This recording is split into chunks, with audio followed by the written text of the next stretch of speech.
kurtavani asosan yoshdan yoshi katta odamlarga tayyorlab berishda foydasi yuqori qon bosimi bo'lgan insonlarni qon bosimini normallashtiradi, organizmda ortiqcha xolesterin miqdorini kamaytiradi. Kurtavamizni shirin qilish maqsadida ham piyoz foydalari juda katta, immunitetni kuchaytiradi. Tabiiy sigir sutidan olingan sara yog'imizga piyozni qo'yib olamiz. Ortiqcha vaznga ega bo'lgan insonlarimiz buni qabul qilsa juda foydali bo'ladi. Organizmdagi ortiqcha yog', xolesterin miqdorini kamaytiradi.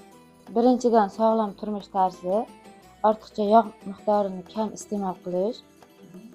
Ikkinchidan tabiiy toza mahsulotlar bo'lgani uchun organizmga hech qanaqa zarari yo'q. Shuning uchun har doim qishloq sharoitida yashovchi aholimiz